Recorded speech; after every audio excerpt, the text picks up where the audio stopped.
The extinction event. The stars had always been humanity's dream. For thousands of years they gazed upward, wondering if they were alone in the vast cosmic ocean. Poets wrote about distant worlds. Scientists built telescopes that pierced the darkness. Children pointed at the night sky and asked their parents if anyone else was out there.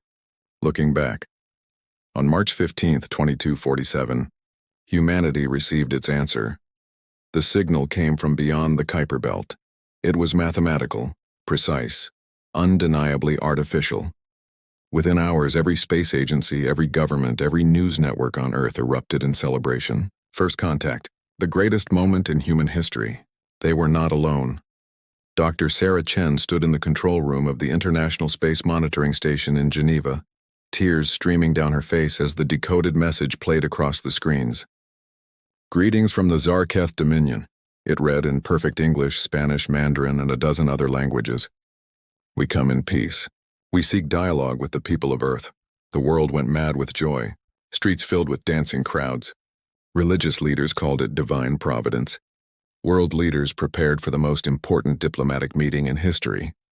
Humanity stood united for the first time in generations, ready to take its place among the stars. They had no idea they were already dead. The Zarketh ships arrived 6 weeks later, massive vessels that blotted out the sun, each one larger than Manhattan Island. They positioned themselves in orbit above Earth's major population centers: Beijing, New York, London, Mumbai, São Paulo, Lagos, Tokyo, Moscow, 12 cities. 12 ships. The alien ambassadors descended in smaller craft, their appearance broadcast to billions. They were tall, nearly 8 feet, with chitinous exoskeletons that shimmered like oil on water. Their faces were angular, insectoid, with 4 eyes that glowed faint blue. They moved with grace that seemed impossible for creatures of their size. We are the Zarketh, their leader announced at the United Nations. We are explorers. We are builders. We have traveled the galaxy for 10,000 of your years, seeking worlds rich in resources and potential. Your planet is beautiful. Together we can make it magnificent. The translators worked perfectly. The words sounded friendly. The diplomat smiled and shook the offered appendages. Champagne flowed at celebration galas. Humanity prepared to share its culture, its art, its technology. Behind closed doors, in the command centers of those 12 massive ships, the Zarketh warlords watched the celebrations with cold calculation.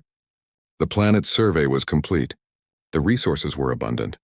Rare minerals in concentrations they hadn't seen in centuries.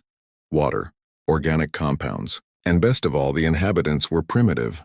Chemical rockets. Nuclear fission, barely capable of leaving their own atmosphere. They would be easy to remove. Warlord Kazthor clicked his mandibles in satisfaction. Begin the cleansing, he ordered. Leave no structures standing, no resistance capable. The resources of this world belong to the Dominion. The bombardment began at dawn. Sarah Chen was sleeping when the sky caught fire. The first plasma lance struck the UN headquarters in New York, with the force of 100 nuclear warheads. The building and everything within a 2-mile radius simply ceased to exist. Vaporized in an instant of unimaginable heat, she woke to the sound of her emergency alert screaming. The screen showed a live feed from New York. Where the greatest city in North America had stood, there was only a crater of molten glass, glowing orange in the pre-dawn darkness. Then Tokyo disappeared. Then Mumbai, then London. The Zarketh ships in orbit unleashed hell itself. Particle beams that could crack continental shelves. Kinetic impactors that struck with planet-killing force. Plasma weapons that turned the atmosphere itself into fire. City after city vanished in columns of superheated light. The world's militaries scrambled to respond. Fighter jets launched from carriers and air bases. Missiles streaked toward the orbiting behemoths. Nuclear weapons, humanity's ultimate deterrent, were armed and fired in desperate salvos. None of it mattered. The Zarketh point defense systems were perfect. Every missile, every jet, every weapon humanity threw at them was destroyed kilometers before reaching their targets. The aliens didn't even slow their bombardment. They simply erased humanity's defenses as casually as swatting insects. Captain James Rodriguez of the United States Air Force pushed his F-35 to its absolute limit, screaming toward the massive ship hovering over what had been Los Angeles. His wingmen were gone. Everyone was gone. The city below was a sea of fire. He armed his last two missiles knowing they wouldn't penetrate the alien shields, knowing he was about to die. For Earth, he whispered, and fired. The missiles exploded harmlessly against the invisible barrier. A moment later, a lance of blue light erased his fighter from existence. He didn't even have time to feel it. Across the globe, thousands of pilots, soldiers, and sailors made the same sacrifice. They fought with everything they had. They died with honor, buying precious minutes for civilians to flee, for children to reach shelters, for anyone who could to survive just a little bit longer. It wasn't enough. By the end of the first day, 40% of humanity was dead. 2 billion people gone. The great cities were craters. The military installations were rubble. Communications networks were shattered. Governments ceased to function as their leadership was vaporized or scattered. On the second day, the Zarketh ground forces descended. They came in dropships by the thousands, massive armored transports that landed in the ruins and deployed mechanized warriors. The Zarketh ground troops stood 12 feet tall, enclosed in powered armor that made them nearly invulnerable to human weapons. They carried plasma rifles that could melt through concrete and steel. They moved through the rubble with brutal efficiency, methodically hunting down survivors. Their orders were simple: complete extermination. In the tunnels beneath what had been Paris, a group of survivors huddled in darkness. Marie Dubois held her daughter close, the child's face buried in her chest to muffle her terrified sobs. They could hear the Zarketh above, their heavy footsteps shaking dust from the ceiling, their alien voices clicking and hissing as they searched. A plasma bolt punched through the tunnel wall. Someone screamed.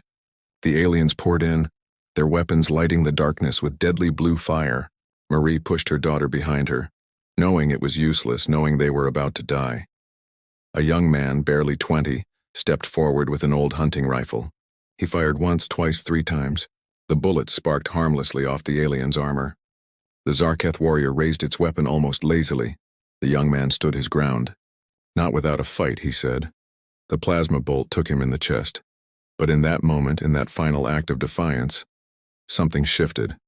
The other survivors didn't run. They charged. With pipes, with rocks, with their bare hands. They knew they would die. But they would die fighting. That scene repeated itself 1,000,000 times across the burning planet. Humanity, facing extinction, refused to go quietly. By the end of the first week, the Zarketh believed their work was done. Orbital scans showed no major population centers remaining. No organized military response. No communications networks. The planet's surface was scarred and burning, but already their terraforming equipment was being deployed. Within a few years, Earth would be transformed into a Zarketh resource world. Warlord Kazthor reviewed the final reports with satisfaction. The humans are extinct, he declared. Begin full colonization operations. This world is ours. But the warlord was wrong. Deep beneath the surface, in places the orbital scans couldn't penetrate, humanity still lived. In abandoned mines that went miles underground, in military bunkers built during the Cold War, in submarine bases at the bottom of the ocean, in cave systems that had sheltered humans for millennia. They were scattered. They were traumatized. They had lost everything. But they were alive, and they were angry. In a repurposed nuclear missile silo beneath the former state of Colorado, General Marcus Stone stood before a holographic display showing the locations of every surviving human settlement they'd been able to contact. 48 sites, maybe 3 million people total scattered across the ruined planet. Around him, the survivors who would become humanity's leadership gathered. Scientists, engineers, soldiers, civilians who had proven themselves in the hell above.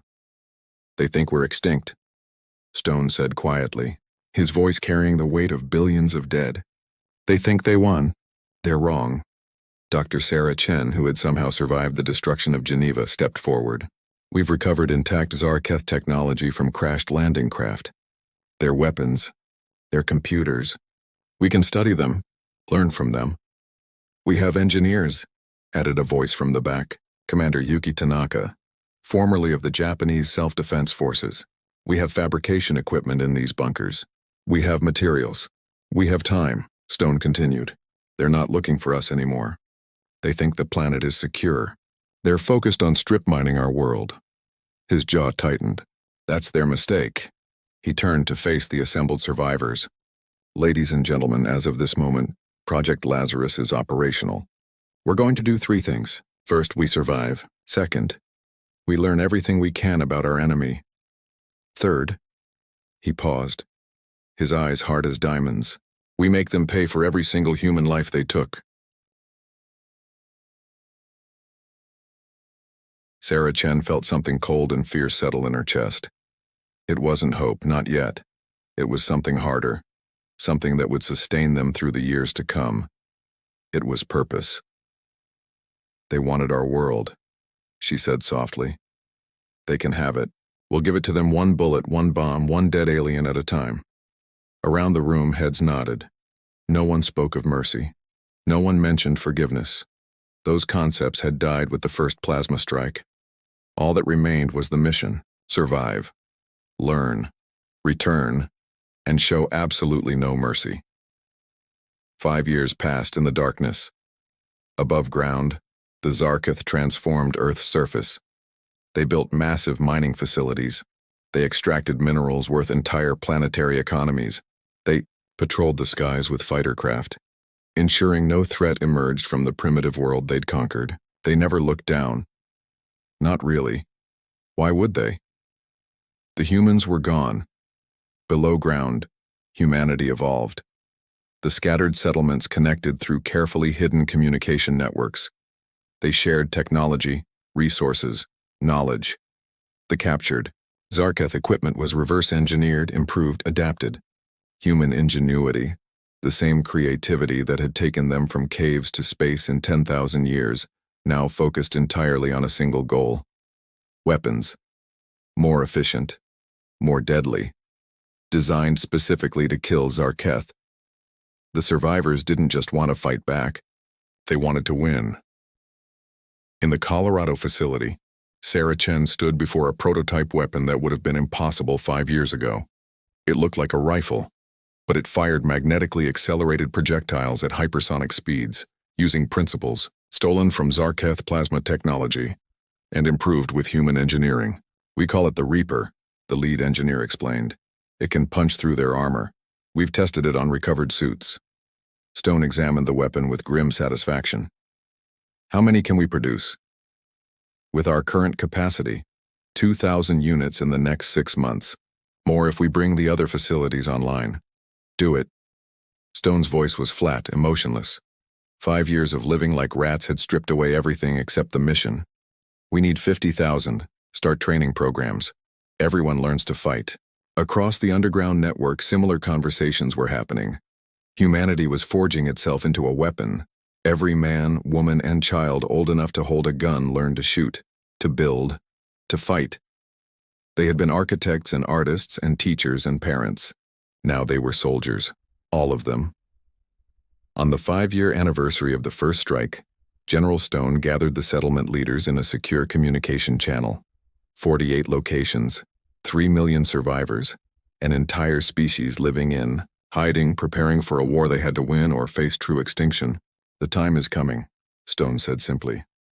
Our scouts report the Zarketh have grown complacent. Their patrols are predictable. Their defenses are focused outward, not down. They've forgotten about us, if they ever truly believed we were a threat. On screens around the network, faces hardened. These were people who had lost everything, who had watched their world burn, who had spent 5 years in darkness, sustained only by the promise of vengeance. We strike in 30 days, Stone continued. Coordinated attacks on every Zarketh facility simultaneously. We've identified their command structure, their supply lines, their weak points. We hit them all at once, with everything we have. And if we fail? Someone asked. Stone's expression didn't change. Then we die fighting. But if we succeed? He paused, letting the moment stretch. If we succeed, we teach the galaxy a lesson. We show them what happens when you try to erase humanity. Sarah Chen spoke up, her voice steady. They wanted our world. They wanted our resources. They wanted us gone. She smiled, but there was no warmth in it. They're going to get exactly what they deserve. No mercy. No quarter. No surrender. No mercy. The voices echoed across the network. General Stone nodded once. Ghost Protocol is active. In 30 days, the Zarketh learn that humanity doesn't die. We haunt, we hunt, and we end threats permanently. He terminated the connection and turned to the officers around him. Begin final preparations. Check every weapon. Drill every soldier. Review every target. His voice dropped to barely above a whisper, but every word carried absolute conviction. They think we're extinct. Time to prove them wrong. No mercy protocols. The attack began at 0300 hours, Earth Standard Time. Across the planet, in 48 locations simultaneously, humanity emerged from the darkness like ghosts rising from their graves. They had spent 5 years preparing for this moment. 5 years learning to hate. 5 years forging themselves into instruments of vengeance. The Zarketh never saw them coming. In the ruins of what had once been Sydney, a mining facility hummed with activity. Massive excavators tore into the earth, extracting rare minerals while Zarketh overseers monitored the operation from climate-controlled command centers. The guards were bored, complacent. Nothing had threatened them in 5 years. The humans were extinct. This was just another resource extraction operation on another conquered world. Then the lights went out. Before the backup generators could engage, the first human strike team was already inside. They moved through the darkness with night vision equipment reverse-engineered from captured Zarketh tech, their footsteps silent on the metal floors. Each soldier carried a Reaper rifle and enough ammunition to level a city block. The first Zarketh guard died without making a sound.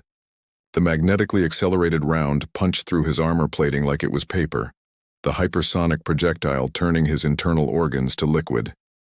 He collapsed, and his killer was already moving to the next target. Within 90 seconds, every guard in the facility was dead. Commander Yuki Tanaka led her team into the main control center, where a dozen Zarketh technicians were frantically trying to understand what was happening. They looked up in shock as the humans entered, their 4 eyes wide with disbelief. Impossible, one of them clicked in their own language. The humans are extinct. Tanaka raised her Reaper. Her face was a mask of cold fury. We got better. The plasma charges they'd planted throughout the facility detonated simultaneously. The explosion was visible from orbit, a pillar of fire that consumed the entire mining operation in seconds. 200 Zarketh died instantly. Humanity's first strike was a statement. We remember. We survived. And we're coming for all of you. Across the planet, the same scene repeated itself with brutal efficiency. The underground network had spent 5 years identifying every Zarketh installation, every patrol route, every weakness in their occupation. Now that knowledge became death. In the frozen wastes of Siberia, a Zarketh fuel depot erupted in a fireball that could be seen from space. In the Amazon basin, a terraforming station collapsed as human engineers systematically destroyed its support structures. In the Mediterranean, a Zarketh submarine base flooded when carefully placed explosives breached its hull integrity. The aliens had grown comfortable. They had stopped looking over their shoulders. They had forgotten the first rule of conquest: never assume your enemy is truly dead. General Stone watched the operation unfold from the Colorado Command Center. Holographic displays showing real-time updates from every strike team. Green lights indicated successful missions. So far, every single light was green. Sir, we're receiving confused transmissions from the Zarketh orbital fleet, a communications officer reported. They're trying to contact their ground installations. They don't understand what's happening. Stone allowed himself a grim smile. Let them wonder. Phase 2 begins in 10 minutes. Dr. Sarah Chen stood beside him, monitoring the technical aspects of the operation. 5 years ago, she'd been a civilian scientist, celebrating first contact. Now she was humanity's chief weapons designer, and her creations were tearing through the Zarketh occupation like a scythe through wheat. The EMP torpedoes are ready, she reported. 18 launch sites confirmed. We'll only get one shot at this before they adapt their defenses. Then we make it count, Stone replied. Humanity gets one chance. We either break them now, or we die trying. Chen nodded. There was no fear in her eyes anymore. Fear had died with Earth's cities. All that remained was purpose. Fire when ready, Stone ordered. The Zarketh orbital fleet consisted of 23 ships, ranging from small patrol craft to the massive command carriers that had bombarded Earth 5 years ago. They hung in geosynchronous orbit, confident in their superiority, their shields at minimal power, their weapons cold. They never expected an attack from the surface. The EMP torpedoes launched from hidden silos across the planet, their trajectory calculations perfect after months of observation and planning. They were human-designed missiles with Zarketh propulsion systems, moving faster than anything Earth had built before the invasion, and they carried warheads specifically designed to overload alien shield generators. The first torpedo struck the patrol craft designated Target Alpha. The shield flared, absorbed the impact, then catastrophically failed as the EMP pulse surged through its systems. The second torpedo, launched 3 seconds later, punched through the unprotected hull and detonated inside the ship's reactor. Target Alpha vanished in a brief, bright explosion. Across the orbital fleet, klaxons began screaming. Zarketh officers scrambled to their stations, trying to understand how primitives who barely had chemical rockets 5 years ago were now destroying their ships. Shields came online, weapons powered up, evasive maneuvers began. It wasn't enough. 18 torpedoes found their marks. 18 Zarketh ships died in the opening salvo, their wreckage tumbling through Earth's atmosphere in burning streaks. The remaining 5 ships, including 3 command carriers, managed to raise their shields in time, but now humanity had their attention. Launch the captured ships, Stone ordered. From hidden locations across the planet, vessels began to rise. They were Zarketh transport craft and fighters, salvaged from crashes and carefully repaired by human engineers over 5 years. The aliens had never noticed them missing. They'd assumed the wreckage was simply lost in the chaos of the invasion. They'd assumed wrong.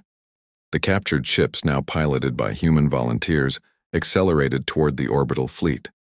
To the Zarketh sensors, they looked like friendly craft. The IFF transponders broadcast proper identification codes. The shield frequencies matched perfectly.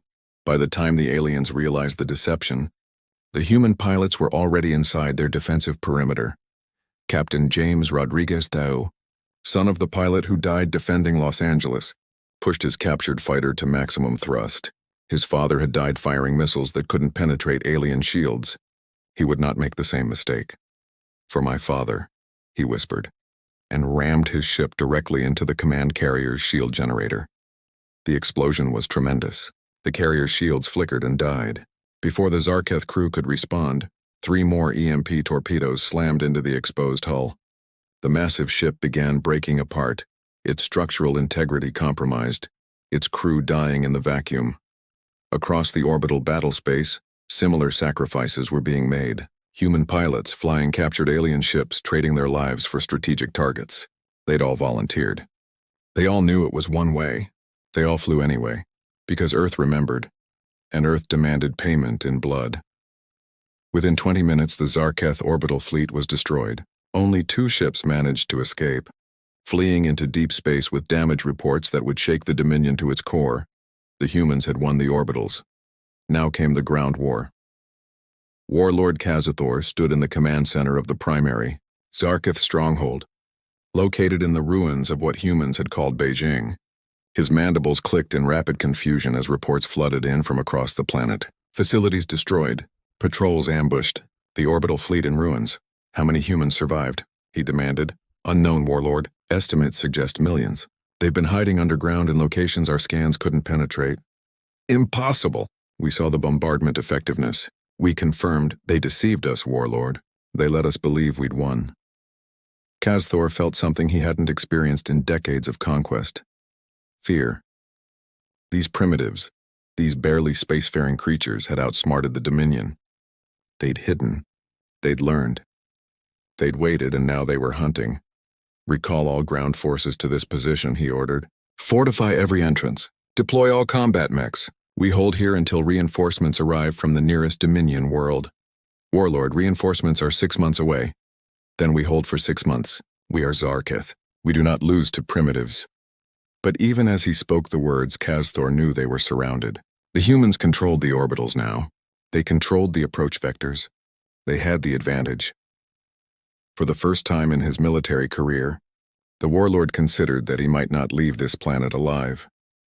General Stone stood on the surface for the first time in 5 years, breathing air thick with smoke and ash but gloriously free. Around him, 3 million humans emerged from their underground shelters, weapons in hand, faces hard as stone. The Zarketh had retreated to their main stronghold. Exactly as planned. "They're bottled up," Tanaka reported, her tactical display showing the enemy position surrounded by human forces. Approximately 10,000 Zarketh ground troops, 500 combat mechs and their command staff. "They're dug in deep. Evacuation possibilities?" Stone asked. "None. We control the orbitals. Any ship that launches gets torpedoed. They know it." Sarah Chen joined them, her expression grim. "They're requesting negotiations. Offering terms." Stone's face hardened. "What terms?" "Complete withdrawal from Earth, reparations, technology transfers. They're offering us everything." For a long moment, Stone was silent. Around him, his officers waited. They all knew what the strategic choice was. Accept the terms. Get the aliens off their planet, rebuild. But strategy wasn't what drove humanity anymore. "Send a reply," Stone said quietly. "Tell them we remember New York, London, Tokyo, Mumbai. Tell them we remember 2 billion dead. Tell them." He paused, his voice dropping to barely above a whisper. "Tell them Earth doesn't negotiate with genocidal invaders. Tell them the only terms we offer are unconditional surrender, followed by trial and execution for war crimes."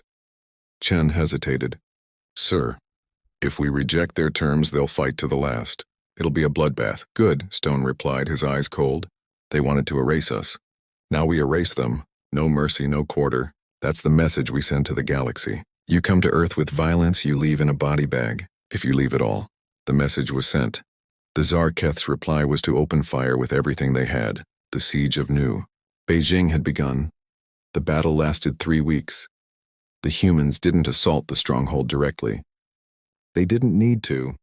They'd learned patience in 5 years of darkness. They'd learned to think strategically. They'd learned to win. They cut off the water supply. Then the power.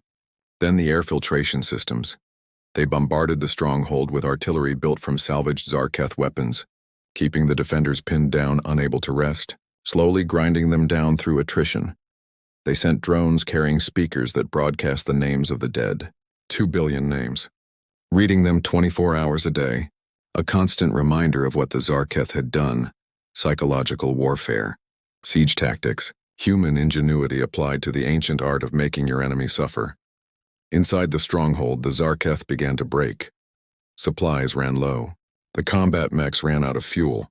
Soldiers started deserting, trying to flee through tunnels, only to be cut down by human snipers who never missed. Warlord Kazthor watched his command collapse around him. These humans, these supposedly primitive creatures, were destroying his forces without even directly engaging them.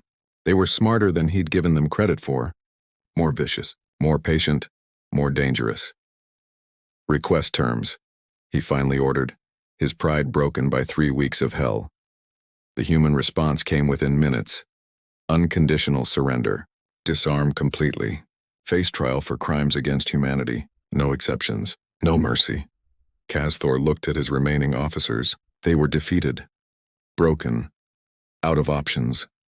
"We surrender," he transmitted. The trials lasted 6 months. Every Zarketh officer, every soldier, every technician who had participated in the invasion was judged by a tribunal of human survivors. The evidence was overwhelming. The testimonies were heartbreaking. The verdicts were unanimous, guilty, all of them. The executions were carried out efficiently, without ceremony. The humans didn't torture. They didn't gloat.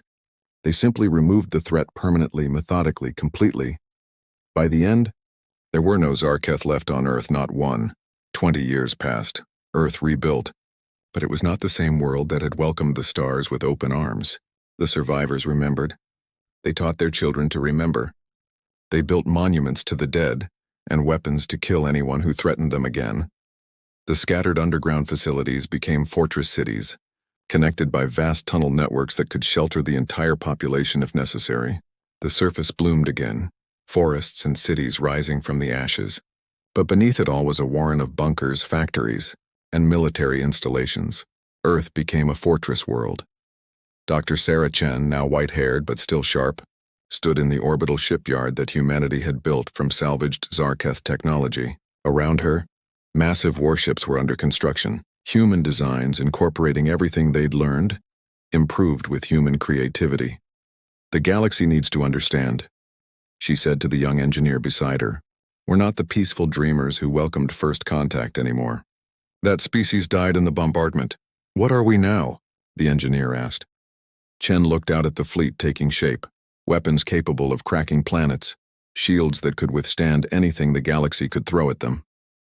Ships crewed by humans who had grown up in the shadow of genocide, who had been taught from childhood that the universe was hostile, and survival meant being more dangerous than anyone who threatened you. "We're survivors," she said simply. "We're ghosts who refuse to stay dead. We're the species that teaches the galaxy what happens when you try to erase humanity." The engineer nodded, understanding. "And if they come back? The Zarketh or anyone else?" Chen's smile was cold. "Then we remind them why Earth is marked in red on every stellar chart, why aliens whisper warnings about the Terran ghosts in every spaceport bar, why the word human makes even the most powerful species nervous." She turned back to watch the warships under construction. "They destroyed our world. We gave them no mercy, and will never show mercy again to anyone who threatens us." She paused, her voice dropping. "That's the legacy of the invasion. That's what Earth became. Not victims. Not peacekeepers. Survivors who will burn the galaxy before we let anyone erase us again." In orbit around Earth, the defensive satellites tracked every ship within 100 light-years. On the surface, 3 billion humans lived, loved, built, and dreamed. But they also trained. They also armed. They also remembered. The Zarketh Dominion had sent a message to Earth. "You are weak. You are worthless. You can be erased." Earth had sent a reply, written in alien blood and broadcast to every corner of the galaxy. "We are humanity. We survived extinction. We learned from our enemies. We rebuilt from ashes. And if you come to our world with violence, we will show you no mercy. We will hunt you. We will end you. We will make sure the galaxy remembers what happens when you threaten Earth. Stay away, or become a lesson.